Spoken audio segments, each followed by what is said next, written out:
Hello everyone, welcome back to Spar&Brawl. So it seems like finally, after 4.5 years, we might have a Brexit deal. Sam, is that the case?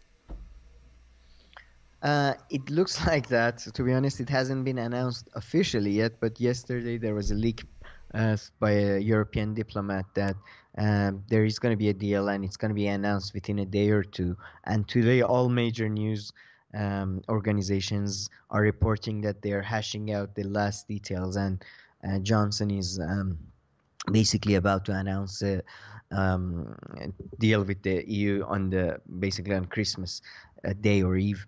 And then there was you could see the effects of it in European stock went up, pound got stronger relative to dollar and euro.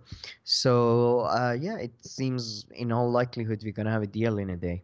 Okay, all right, very nice. Well, let's see what happens today. But Sam, okay, tell me if I'm wrong here. Just a few days ago, I was seeing some criticism about Boris Johnson, saying that like he's mishandling COVID and he's mishandling Brexit. So I mean, on COVID, initially, yes, he said some stupid things, but after that, I think with the herd immunity and stuff, he acted like other politicians. After he almost died himself, I forgot about that from COVID. He probably was the most severely ill politician from COVID. But Brexit too. I mean, I feel like he's doing best out of everyone when it comes to Brexit here, no? To be fair, with COVID, I think there are more criticisms to be made. The way he handled the lockdowns in the north, the way he fought with cities and all that, funding issues and all of that. I think there are more criticisms of government to be made there. On the Brexit thing, I do think he did okay in terms of negotiations.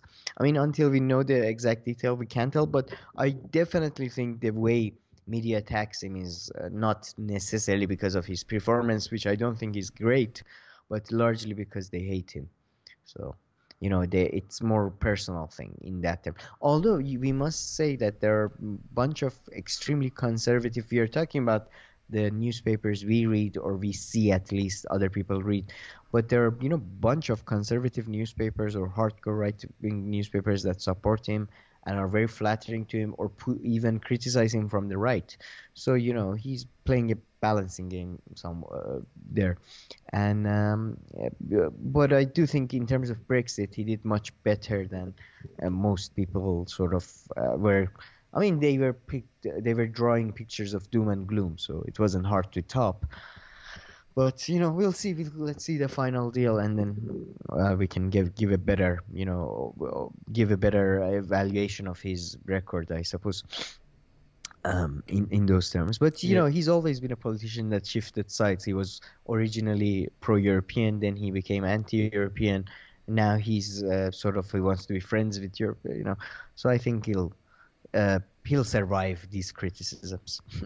Okay, one last question, but before that, very fair point about coronavirus, and I don't follow British politics that closely, so I kind of meant at the international level, he didn't say anything that stupid, but you're very right to point those things out. But so just remind me and any of our viewers if they don't remember, what was Boris's like initial role when it came to Brexit? So let's say even pre-referendum, where was he sitting? Just during that time, just go until the referendum, and that's it. He was he was mayor of London. That was his highest profile job, and then became a member of parliament. At the time, he was a close friend of David Cameron. They were university mates and Eton mates, and he he was seen as somewhat a pro-European politician, or sort of a conservative, and modern conservative politician. Then, when there was this European research group within the Conservative Party who are hardcore anti-Europeans, they pushed David Cameron towards a referendum. He called a referendum. Boris Johnson weighed in his options. Famously, it was leaked that he wrote two articles, one in favor of Brexit, in favor of getting out of EU, and one in favor of not getting out of EU. And then he said it was just brain practice, like practice of just academic practice. And so that was it. And then he came out in the end. He decided to come out in favor of coming out of EU, him and Michael Gove, and he led the Brexit campaign for getting out during the referendum. Like the main him and Nigel Yeah. Farage and all those people, they were heading rival campaigns, but they were both major and they were both very important. Okay, all right. Thanks a lot, Sam, again for your insights. If you like this video, please make sure to like and subscribe, and we'll see what happens today. A lot of things happening in the UK around Christmas Eve. New coronavirus strain and everything, but maybe also Brexit. So let's see.